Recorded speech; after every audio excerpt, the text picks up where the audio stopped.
இப்போ நம்ம எல்லாருமே காமனா ஒரு பீப்பிள் வந்து பார்த்தோம் அப்படின்னா, சித்தர்களும் கிட்டத்தட்ட அதே மாதிரியான ஒரு நிச்சயமா, வாழ்க்கையில தான் வந்தாங்க. நிச்சயமா. முற்பகுதி, பிற்பகுதி அப்படின்றது எல்லாருக்கும் நெறையருக்கு இருக்கு. இருக்கு. கண்டிப்பா. இப்ப இந்த சித்தர்கள் எந்த காலகட்டத்தில ம். அ அவர்கள் வந்து ஒரு ஞான நிலை அடையிறது வந்து இப்போ நம்மளால அது பாசிபிள் இல்ல அப்படின்னு நெறைய பேர் சொல்லிட்டு இருக்கிறாங்க. ஆனா இப்பவும் அது பாசிபிள் அப்படின்னும் கண்டிப்பா, சொல்றாங்க. கண்டிப்பா. பட் 18 சித்தர்களுக்கு அந்த மாதிரியான ஒரு காலநிலை எப்படி உருவானது? அத பத்தி சொல்ல முடியுமா? கண்டிப்பாம்மா, கண்டிப்பா. நீங்க சூழல் தான் ஒரு மனுஷன இங்க எல்லாமே மாத்துது. ம். அதனால சாதாரண பாமரனா இருந்தவங்க தான் இன்னைக்கு நம்ம சித்தரா கொண்டாடப்படுறோம். கண்டிப்பா. ஸோ ஒவ்வொருத்தருடைய நீங்க பேக்கிரவுண்டும் பார்த்தீங்கன்னா, ரொம்ப ஏழ்மையிலேருந்து வந்திருப்பாங்க. ம். நீங்க கடக்கோடின்னு சொல்லக்கூடிய ஒரு பிறப்புல இருந்து அவங்க வந்திருப்பாங்க.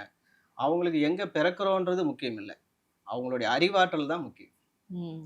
நம்ம அறிவோட இருக்கிறவங்கள தான் நம்ம இன்னைக்கு வச்சு கொண்டாடுறோம். அப்துல் கண்டிப்பா, கலாம் எங்கேருந்து வந்தாரு, நம்ம எத பத்தி அவருடைய பேக்கிரவுண்ட பத்தி பேச வேண்டியதில்ல. ஆனா கண்டிப்பா. இன்னைக்கு நம்ம அவருக்கு தேவை.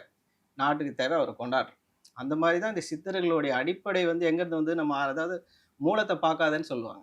ம். நீங்க மூலத்த தேடினீங்கன்னா, அது எங்கேயோ ஒண்ணுமே இல்லாத இடத்துலருந்து வந்திருக்கும். ஓகே. ஆனா இங்க இப்ப நடைமுறையில அவங்க தேவைக்கு அவங்க வராங்க.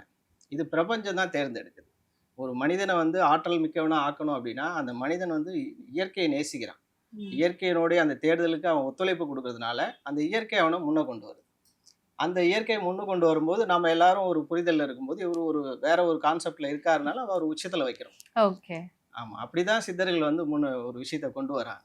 ஓகே. ஸோ, அதனால இப்படிதான் சித்தர்களுடைய வளர்ச்சி இருக்கே தவிர, இந்த சித்தர்கள் வந்து யார் வேணாலும் ஆகலாம். ம்.